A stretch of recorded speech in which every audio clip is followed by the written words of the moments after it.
your weekly horoscope with Jerry and Matt.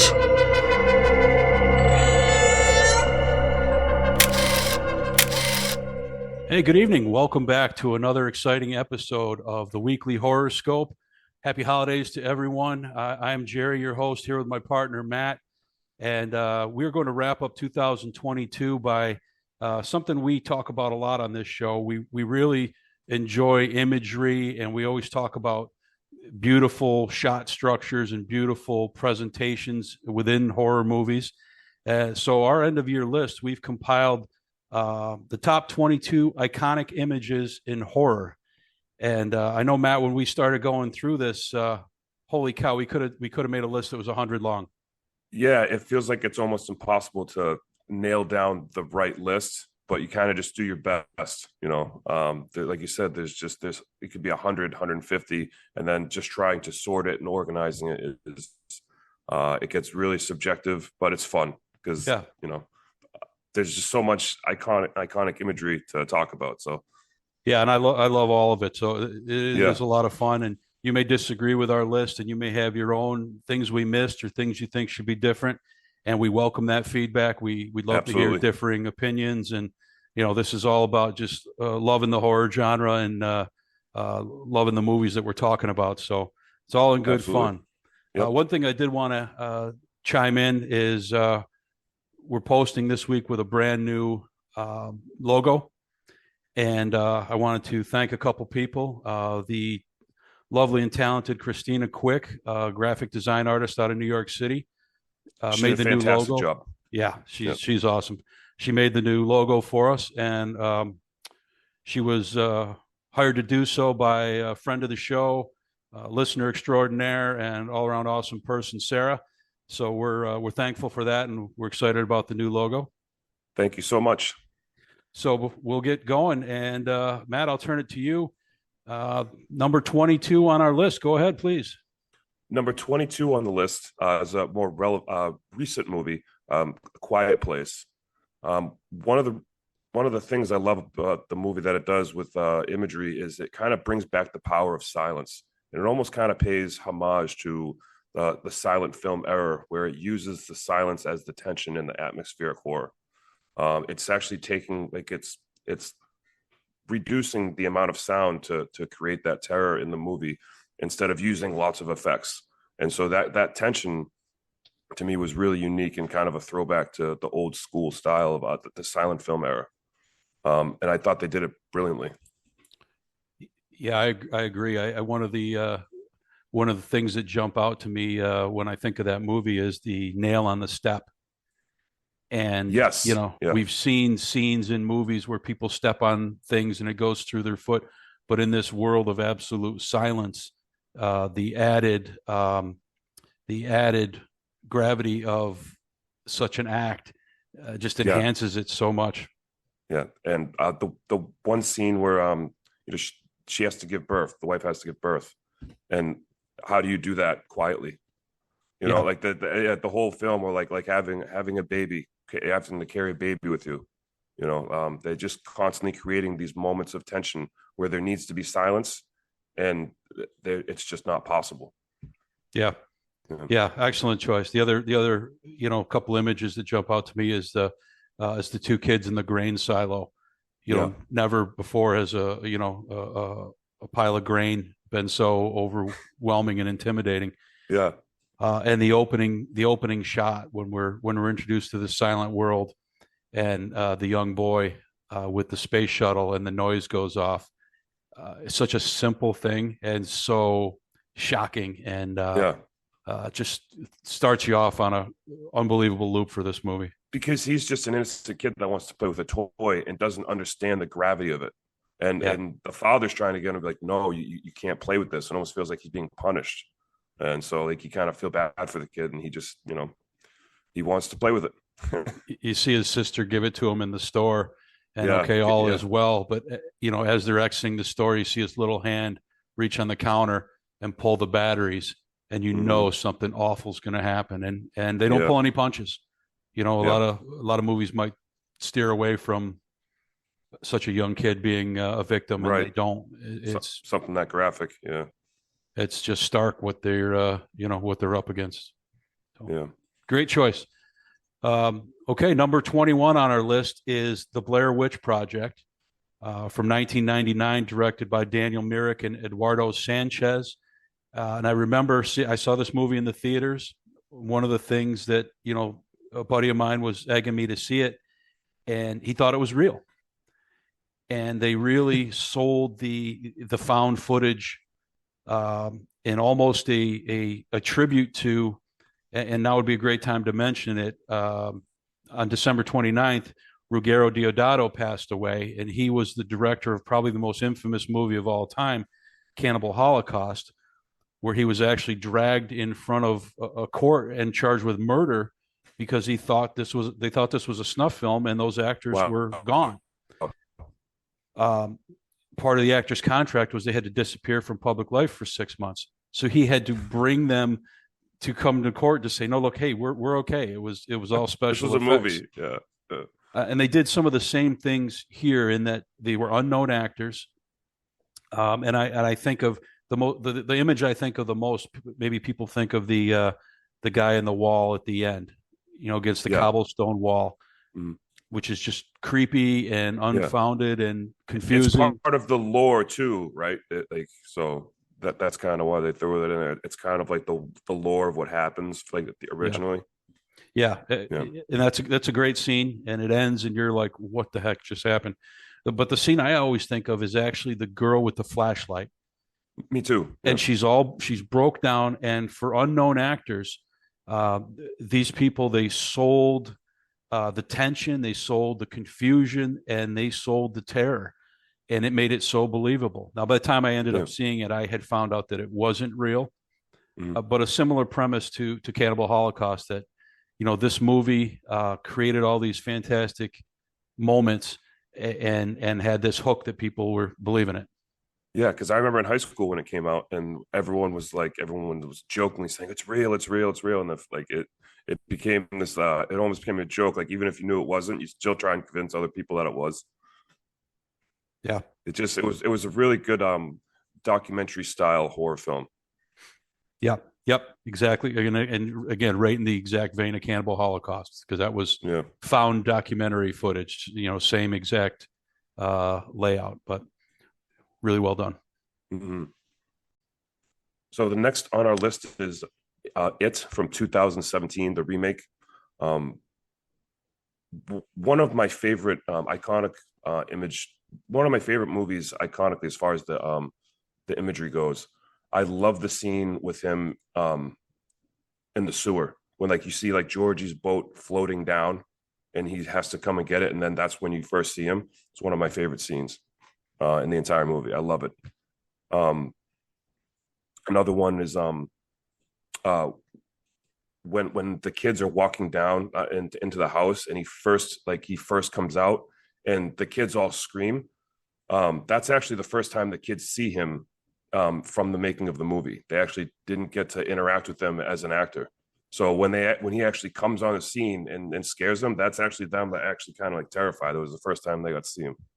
Wow. Yeah, that's cool. Yeah. I remember when the preview came out to this, and I kept watching the preview and showing everybody I knew the preview because I couldn't wait to see it. And the preview started with the SS Georgie floating down the stream, and we see him lose it, and we see it go in, and it's like, oh man, this is going to be amazing. And it was. They did it right. Yeah, they did it right. The other scene I think of, of course, the red balloon. But when Georgie reappears in the cellar, and then the clown head is in the water and comes skittering high speed through the water. Yeah. That is just cool. Yeah, there's a lot of imagery in that movie. Yeah. Well, great choice.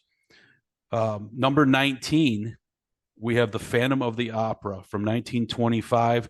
Directed by Rupert Julian, and this version is best known for Lon Chaney Sr.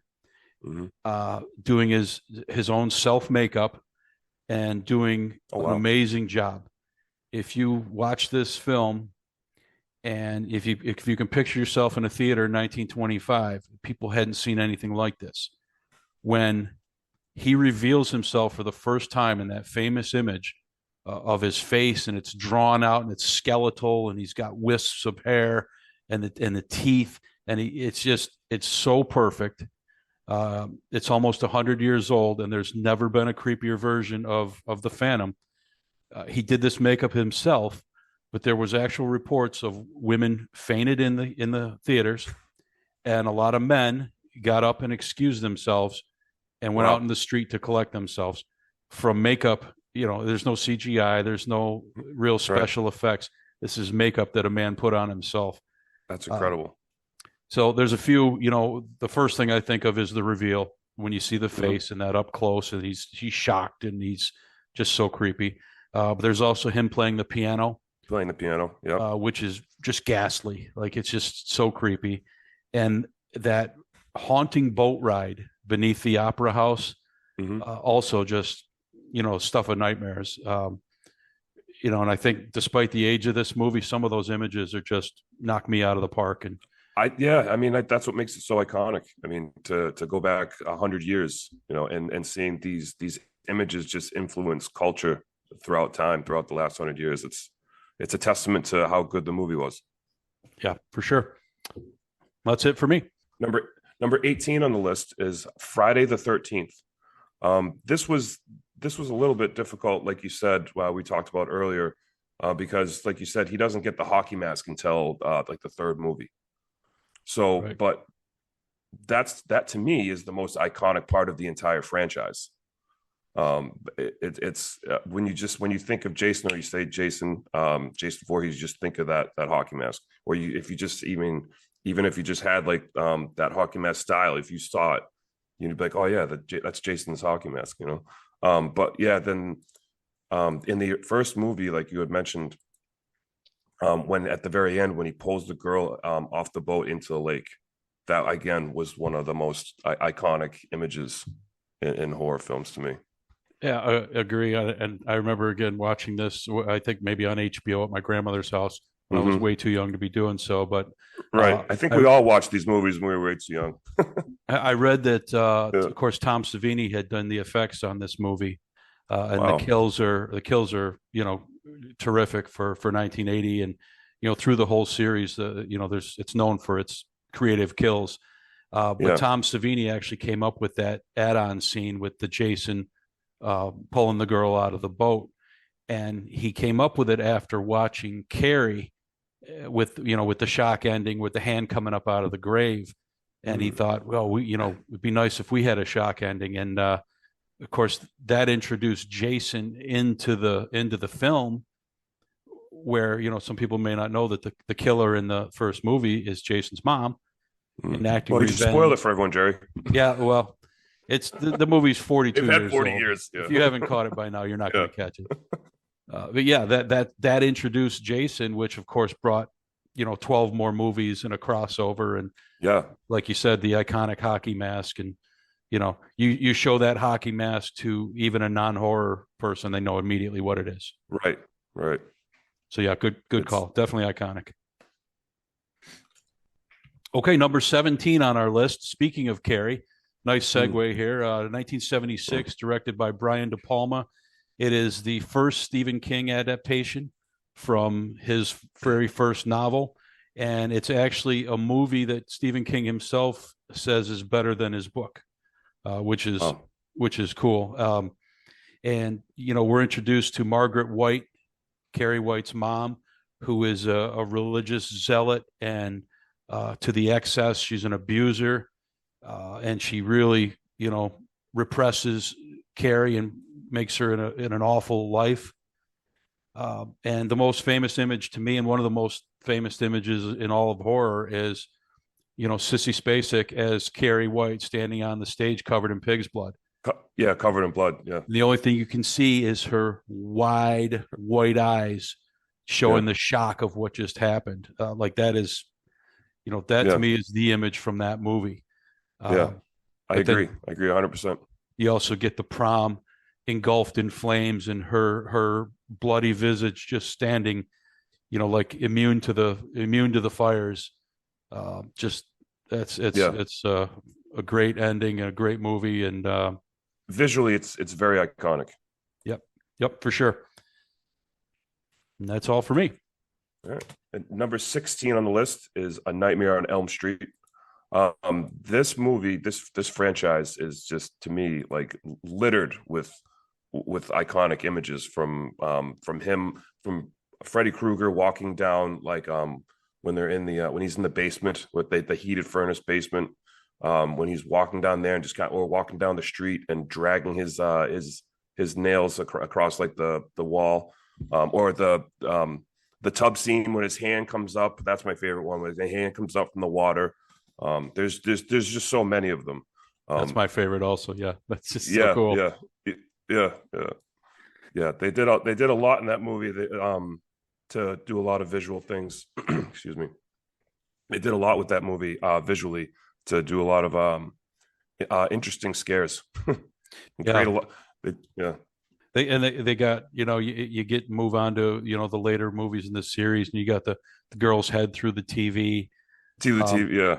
But one of the most famous ones from the original is Johnny Depp getting sucked into the bed, and the burst of blood that just litters unnecessary amount of blood. It's everywhere. Like you would have had to suck 10 people in to generate that much blood. But cool movie with a lot of great images in this series for sure. Yeah.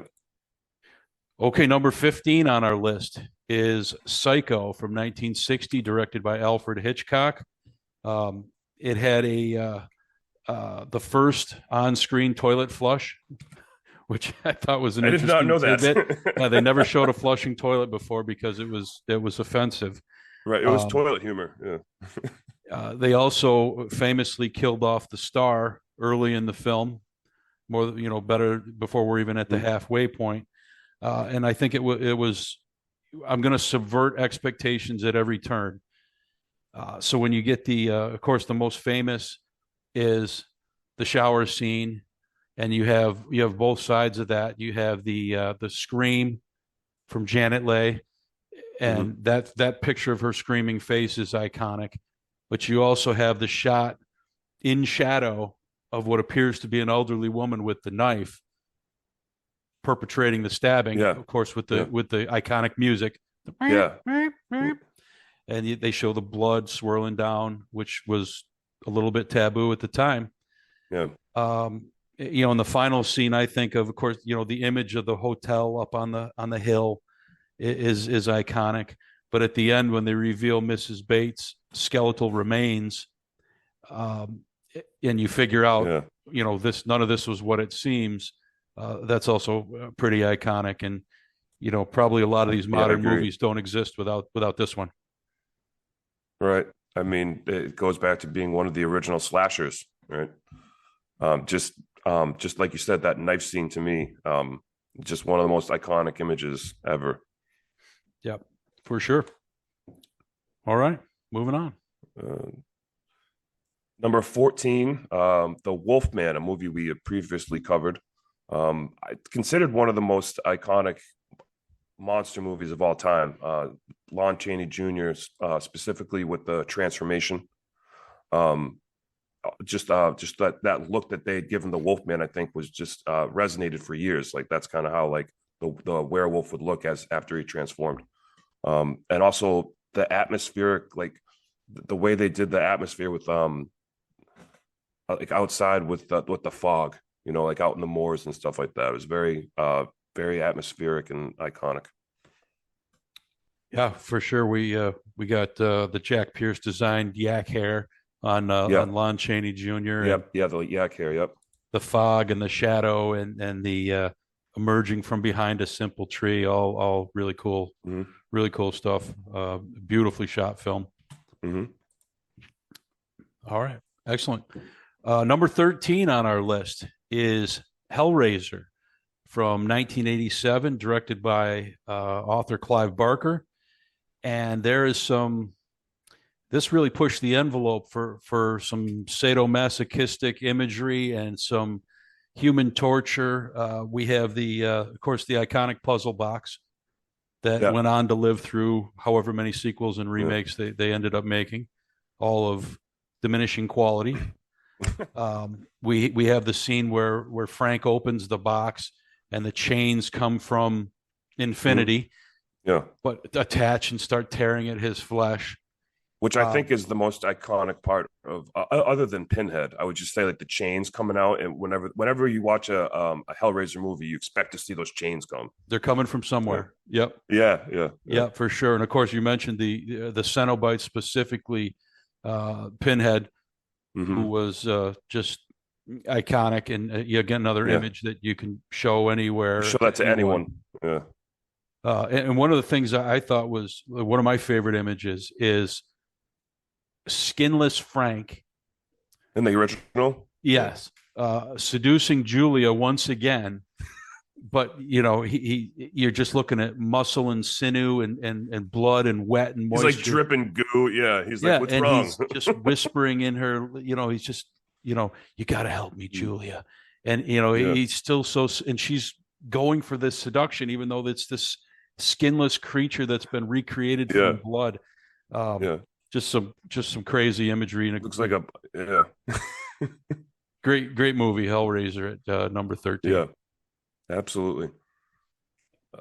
Number 12, Night of the Living Dead, 1968. Without a doubt, like the original zombie movie.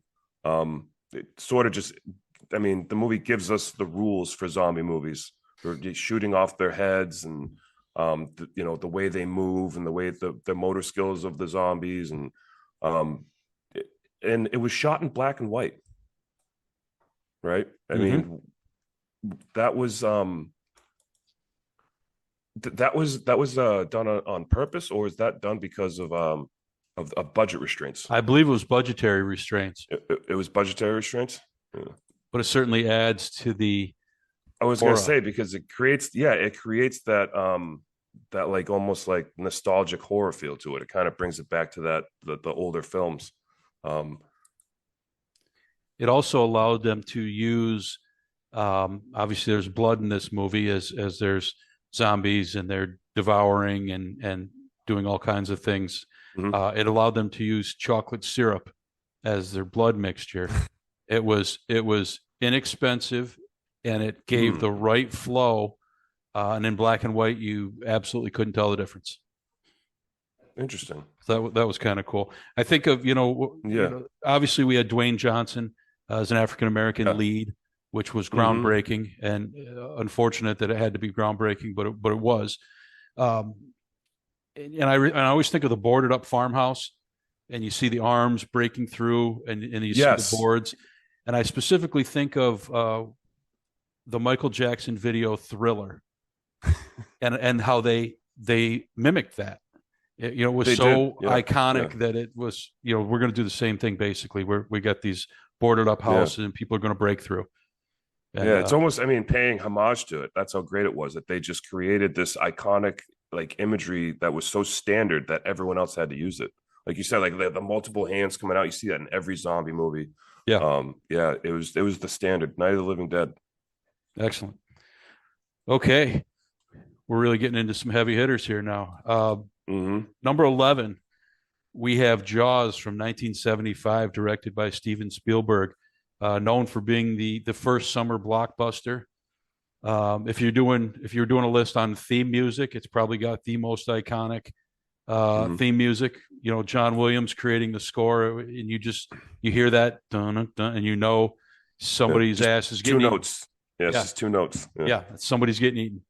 But it's got I always think of the image when Brody's shoveling the chum, and it pops up right behind him, and he just turns with a shocked look, because you have him in frame and this monster behind him. And of course, I think of the when I saw this as a kid, again, probably way too young, but I think of the shark up on the ship, tipping the ship. Yes. And Quint sliding into his mouth. And there's nothing he's going, and you're like, no. And he's chomping, and then the blood flies out of Quint's mouth, and it's just like, wow. Yeah. There's also the cool things like when they're diving, looking for clues, and Ben Gardner's corpse, half-eaten corpse pops out of the yacht that they're or the ship that they're in. And I think of when I first saw it, when they're saying, well, there's no way you can pull under 3 barrels, and you see the barrels leave, and that's like, oh crap, they don't know what they're dealing with here. Yeah, yeah. And of course the famous explosion at the end where there's shark meat slapping all over the place and plopping in the water, and just that's just unbelievably done. Just one of my favorite movies of all time. A movie is iconic visually when the movie poster itself is famous. Yeah. Just that it was like the girl in like the tube, and like, it's just like all of the void and of the underbelly of the universe is right below you, getting ready to consume you. Yeah. You just see that in one frame. It's just, it's so good. The head coming up. Yeah. Yeah. The poster actually, my old house, I had a mini movie theater that I created, and the poster as you walked in the door was the famous Jaws poster. Like, that was one of my favorite. So Yeah. Cool. Number 11, Jaws. Number 10, Alien. I can't think of a better movie for iconic imagery as far as like the prosthetics for like monsters and stuff than Alien. I think 1979, when it came out, beats some of the standards I see in movies to this day. Just the one scene where it just gets, like, just when you see that upfront visual of its mouth coming out, like the second mouth coming out, like the slime coming off, it's one of the most iconic images for any monster. Yeah, some great stuff in there. We're introduced to the pods, the famous chest burster scene. Yeah. Which you had mentioned earlier, about the kids in it being unaware of the exact makeup that they were going to see. I read that the chest burster scene, the people, the actors, kind of knew he was sick. They didn't know that was going to happen. So some of their shock and reaction is absolutely real. That's awesome. Yeah. Cool trick. These guys are brilliant making some of these movies. Yeah. And the H.R. Geiger designing the biomechanical, there's never been anything like Alien to this day. Yeah. That movie utilizes claustrophobia like no other movie. Just tight confined spaces, and there's something in the vents and it's coming down on you. And it not only is it in a small space, but they're literally out in space where they can't go anywhere else. Like, it's not like you're trapped in a building, and if you get out of the building, you're fine. It's like there's nowhere to go. Yeah. And the tagline from the the original poster, in space, no one can hear you scream. And you scream. And I watched that recently within the last year or so, and it just holds up so well. Could have been made in 79, 99, 2019. It just holds up so well. It's a great movie. It's a great film. Absolutely. Number 9, King Kong from 1933, directed by Miriam C. Cooper, with the famous Willis O'Brien stop motion animation. Unheard of effects for the day. When you look at other films in that era, nobody could touch what they were doing, and it took years for people to figure out some of the tricks they used to make all this happen. But it is full of iconic imagery. You got King Kong on the cliff with the pterodon. You have the scene where he's fighting the T-Rex and he breaks his jaws. Yeah. That fight between the T-Rex and King Kong took 7 weeks to film using the stop motion animation. Wow. And I picture Kong in the chains on Broadway, where he just doesn't belong. And of course, battling the planes atop the Empire State Building. Universal Studios used to have an attraction that showed that. In Myrtle Beach, they have a Hollywood Wax Museum, and the top of the museum is the Empire State Building with a King Kong hanging on top of it. Wow. It's just so iconic. It's just so legendary. Yeah. It's another one of those films that just has a plethora of imagery that when you think of it, just like you said, there's the Empire State, and then there's the fights that he has, and being in the chains and being on the boat, and It's just incredibly influential movie. And for all the remakes and the reattempts with the advances in cinematography and effects, nothing beats the original. Mm-hmm. It's just that great. Mm-hmm. All right. Agreed. Number 8 is Evil Dead 1981, directed by Sam Raimi. This movie was made on a cheap budget, but with the cheap budget that they had, they were able to do some incredibly creative things. One of my favorite things they do in the movie is when they zip line the camera through the woods to give the effect that that's the demon. And like, you just know when you're watching it without anyone saying it, without them having to use a voice, because the camera's moving in that way, you know it's the demon. And I just think that's very, very iconic by them doing that, or having the camera like kind of crash through the window or something. I thought the camera work was very iconic in this movie to create a lot of the some of the great imagery that they did. Yeah, it kind of the cabin in the woods kind of trope. Exactly. Yep. Really started with this movie, and of course you got the legend Ash, and the Deadite's head looking out of the cellar door, which is imagery that was carried on even up to the remake in 2013. They mirrored that same imagery because it's perfect. Yeah. And Ash with the chainsaw, it makes me even wonder how influential that was in the video game Doom that ends up coming out in the 90s, where you fight demons. They have a chainsaw in that game that they let you have. So it's like you can fight these demons with a chainsaw, and it's like they had to have been paying homage to Evil Dead. Yeah. Oh, great choice. Yeah. Yeah. Okay, number 7 on our list is The Texas Chainsaw Massacre from 1974, directed by Tobe Hooper. We use a similar sound effect in our opening music, so you can kind of tell where we look at this film and the esteem we hold it in. This movie is one of a kind. You get there's just a feeling of slimy sleaziness to the whole thing that you can't duplicate. You feel dirty watching it. Go ahead. I agree. One thing I really liked about the movie, I remember like it was happening like during the daytime. Like all of this stuff was like middle of the day. Like that scene of Leatherface like coming outside with the chainsaw chasing him. It's like you could still see the sun out. Like slashers and a lot of like movies like that you see them at nighttime, right? And like no one would dare just run down the street in the middle of the day with a chainsaw. You know what I mean? Like but it just kind of adds to the awe of the movie to me. Like and then it's got all kinds of the opening scene where there's just the rotting corpse up on a stick in the Texas sun. And the background narration is done by John Larroquette, who went on to star on Night Court, which is really weird transition for him. You got it established so many tropes. The gas station that's a disguise for something else. Animal bones hanging outside of it. If you go someplace and there's animal bones hanging outside, you just turn around and leave. Yeah. You don't go in.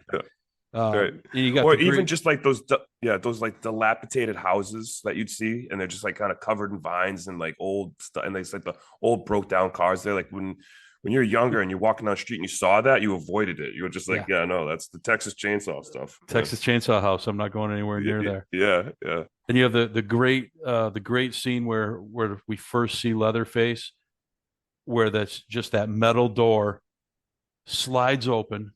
Yes. He bashes the guy on the skull, brings him in, and slams the metal door. Mm-hmm. It's like, what did we just see?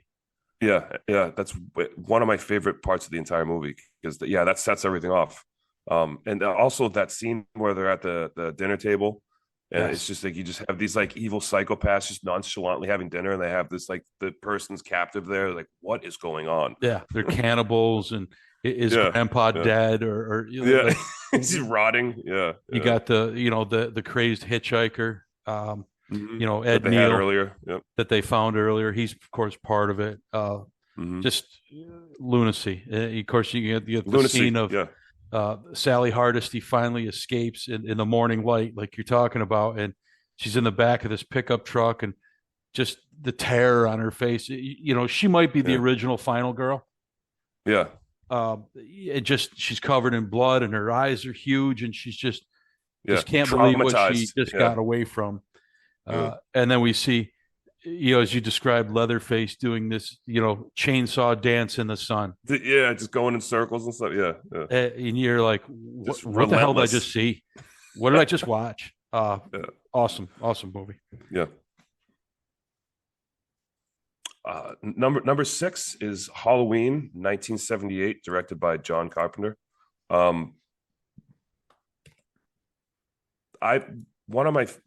The music itself, even, I mean, I know that's not imagery, but the music itself to me just kind of sets the whole the influence of the movie. I love the what was the mask that he had? Was it William Shatner? It was a Captain Kirk mask. It was a Captain Kirk mask, right? That they found at a you know, a 5 and dime store and painted white. So the Shape, as he was called in the original movie before he became, you know, he was Michael Myers, but they didn't really refer to him as Michael Myers. He was the Shape. The Shape was actually a painted white Captain Kirk. Yeah. Which to me is one of the craziest design choices for a slasher character, and it works. One of the things I always think of when I think of the Michael Myers movies is him standing behind a bush and just staring directly at the camera or the victim or whoever, with his knife in his hand. That's one of my favorite images in all of horror. Yeah, he doesn't seem to sneak around in the night. He's just right there in your face, ready to go. Yeah. I remember again watching the very first one, and you're on this tense ride through the whole thing, and then finally Jamie Lee Curtis, daughter of Janet Leigh from Psycho, which is cool. I always thought that was cool. She finally, you know, he's over the balcony, and okay, it's over, and then they go look over the balcony, and he's gone. And I remember I was probably, I don't know, 10 or 11 years old when I saw it, and I'm just like, mouth hanging open, like, how can he be gone? I remember the sheet. The sheet, from the first one. Where he's got the sheet over, and the girl thinks she's talking to her boyfriend, and it's him the whole time. Just great images, and good movie. The character design, I think, is the most iconic part of the imagery in that entire series. Good point. Okay, number 5 brings us to Poltergeist, 1982, Tobe Hooper. Our second appearance in the top 10 for Tobe Hooper, although there's some debate. Some people say Steven Spielberg actually directed this movie, but the credited director is Tobe Hooper, so we're going to go with it. I do remember I was exactly 12 when I saw this movie, and it messed me up the first time I saw it. There were so many horrifying images. There were so many things that stuck with me. You get the evil clown in the bed when the kid pops up from looking underneath. The tree through the window. The skeletons coming up in the pool, and there was all these internet rumors that not at that time, but that they were real skeletons because they were cheaper than the fake ones. I remember hearing about that. You know, of course, the rope that went into the closet and then came out the ceiling, just connected through another dimension, and the giant ghost creature. Even Zelda Rubinstein, the diminutive actress that, you know, this house is clean. Her image is iconic. But the number one for me is the little girl standing in front of the TV, just going, you know, it's just TV snow, nothing. And it just says, "They're here," and you're like, who's here? Who's here? That's my favorite. That's my favorite image for the whole movie. Whenever I saw it when I was young too. When I was too young, it horrified me. I was like, what? I was like, great, our house is gonna be possessed. Like the TV, everything. The dolls. Did anybody check this ground before we built this house? Anybody? No. Okay. Number 4, The Exorcist. It's probably one of my favorite horror movies of all time. It there's so much iconic imagery in this movie. Everything from the way the girl comes down the steps backwards, like their head turning around. The statues, the Pazuzu statues, the white face demon that they put in for like a quarter of a second at a time to kind of like put that subliminal imagery in. The shots of the priest, like when he comes up to the house. This movie is just extraordinarily iconic with imagery. Yeah. Even from the very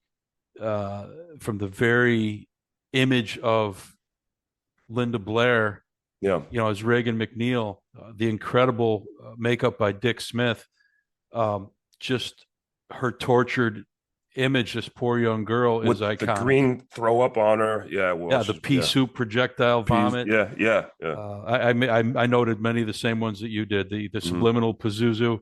It's just brilliant. And again, this is a list of imagery. These are not the best movies it's not a list of the best movies of all time, although there's obviously some overlap. The scariest movies of all time, obviously there's some overlap. If we were just doing the scariest movie of all time, this is my number one. Yeah, I would agree. Question. Yeah.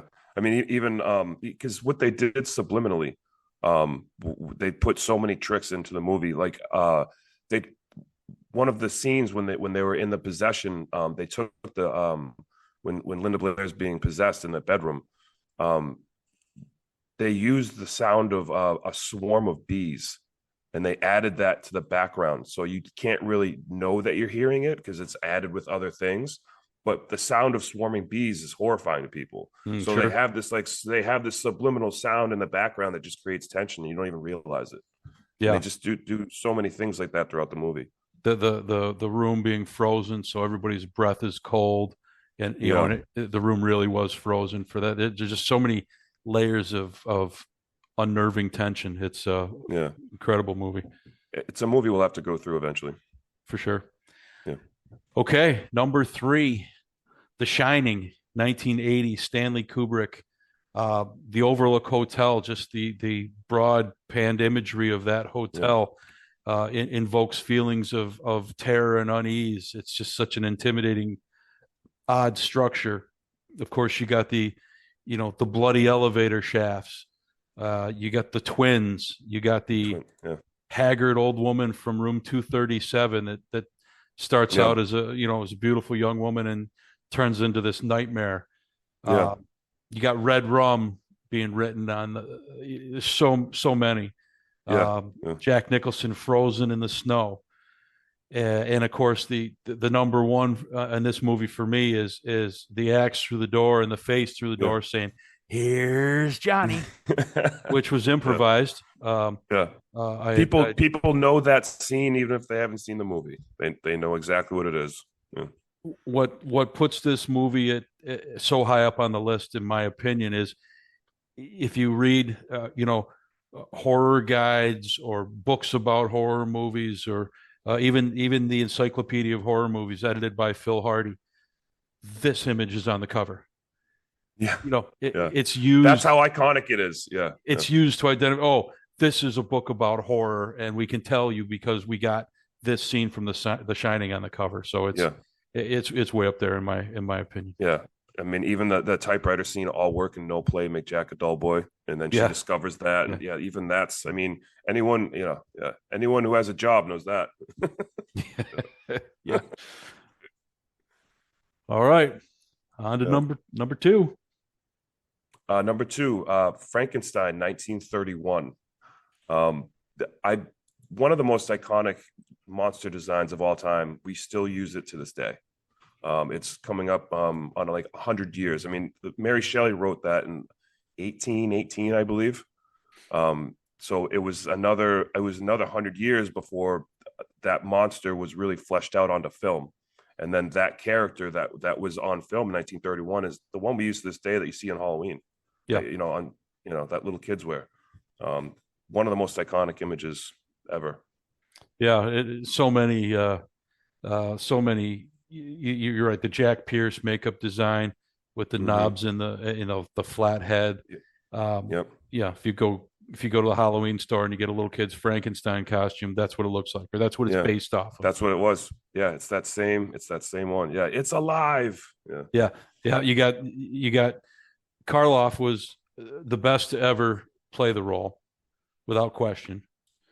You got the famous where he's kneeling with the little girl and she's throwing daisy petals into the water, and when they're by the lake, and then it's just such a confounding film where the monster is not evil, right, but was born of evil, and the townspeople with the pitchforks and the burning windmill.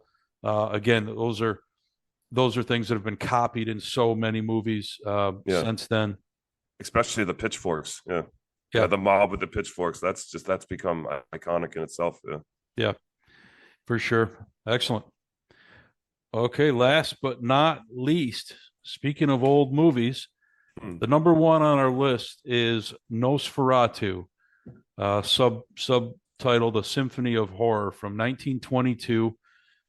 German film directed by F.W. Murnau, starring Max Schreck as Count Orlok.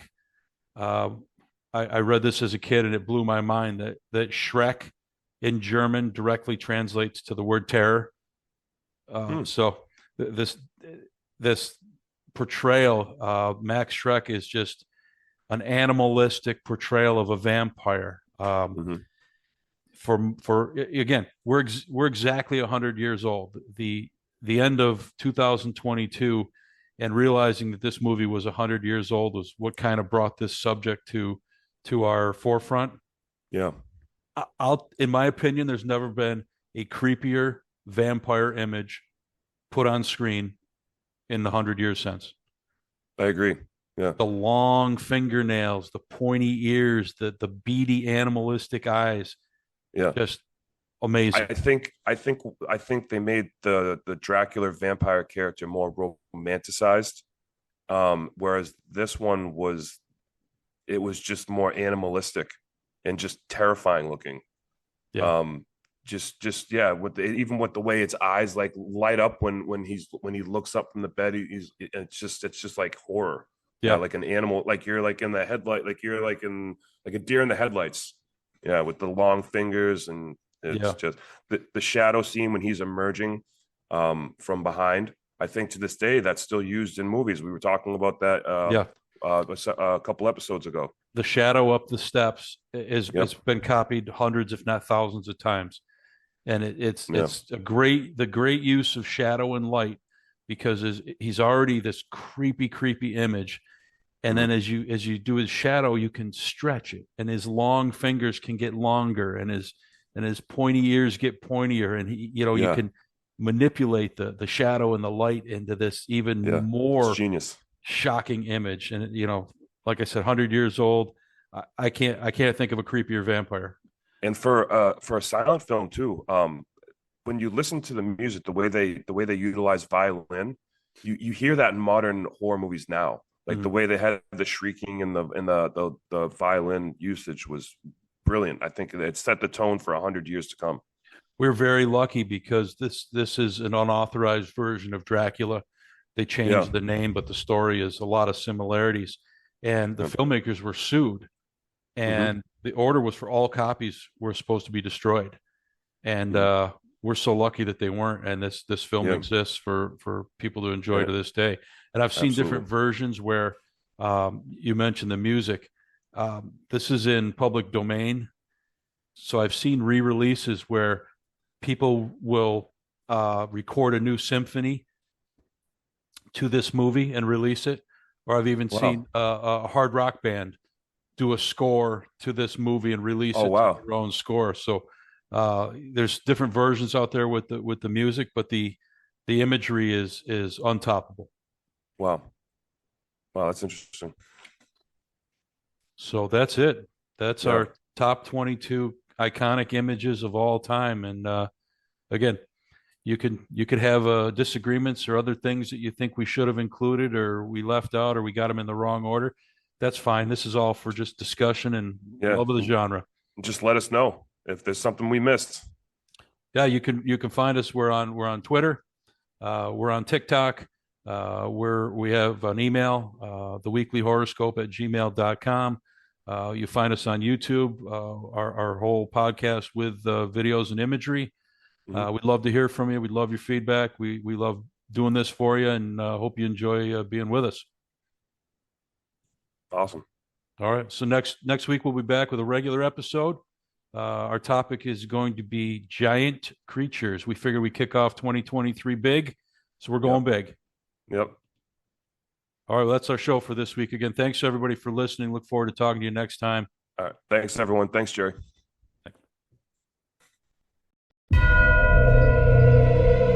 Your weekly horoscope with Jerry and Matt.